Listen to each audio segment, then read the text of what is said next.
All right, day two. We're back, kiddos, and we're still going to be talking about organisms and environments. So let's get started. Again, this will be short and sweet.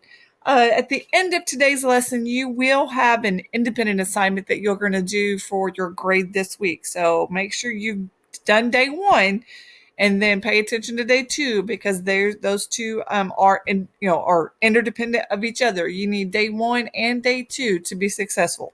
Okay, your objective today is simply we're going to talk about the relationship of an ecosystem's biodiversity to its sustainability. So we're going to talk about those words and the relationship. This question was from your PowerPoint yesterday that we went over. Your guiding question that we're going to use today is how might the biodiversity of the populations in a habitat affect an organism's interdependency? Okay, so a couple of words we're going to hit to make sure we understood was we talked about a habitat yesterday, and a habitat is simply where an organism lives, right? It's home.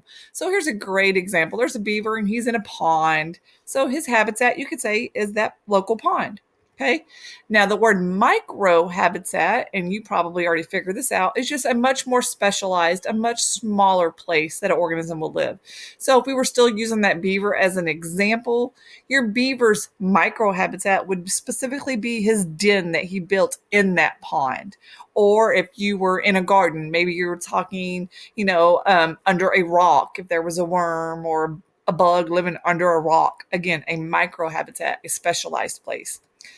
The word sustainable. I want you to think about the word sustainable a lot like the word stable. Okay. If something is stable, that means it's healthy. Okay. And especially since we're talking about ecosystems, meaning that if you were to take a component out or a piece out, that ecosystem is not going to collapse.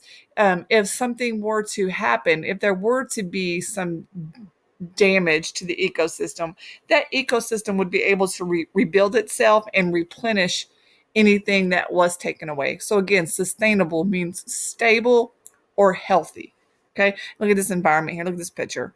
And you can tell this is a very healthy environment because of all the different plants that are there. You have a lot of different resources available to the organisms in this environment. So that's a good sign there. Okay, your next word is biodiversity. So let's break that word down. Bio, we know, means life, and diverse means difference or different. So if you put it together, biodiversity means all the different species of plants and animals in an area, or all the different forms of life in one area. The more different populations that an area has, the more stable it is.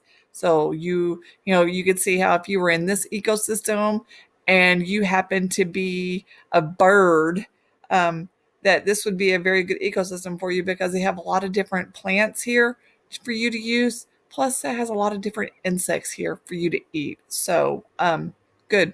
Biodiversity means the more biodiversity an ecosystem has, the more stable it is. That's the relationship. Okay. They go hand in hand. When we start talking about your biomes, which we're going to get into tomorrow, you're going to learn that your rainforest has the most biodiversity of all the biomes because it has the most different plants and animals. All right. So here's a good practice question for you. Which one of these would be more stable and why? So if you were looking at this food chain, okay, you have the tree, the giraffe, the lion, the rhino. Okay. See how the energy flows? Or if you were looking at this food web now, okay, now if you were to talk about all of this, you have the tree, the rhino, you still have this, but now we've incorporated these organisms. Okay, so you went from a chain to a web. Which one's more stable? Okay, on the count of three, I want you to pause it, think, and have your answer and have a reason why.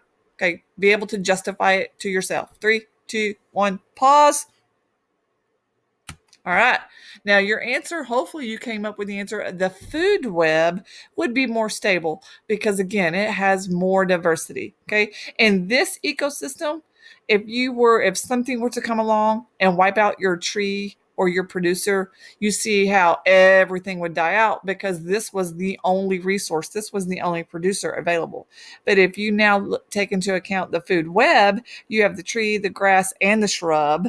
And if something were to come along and, wipe out this grass, some sort of disease or something, or even a wildfire would wipe out just the grass or something, this ecosystem would still survive and it would replenish itself because it has other producers to depend on. Okay. Now, this is for you. This next part is going to be where you're going to get to show what you know.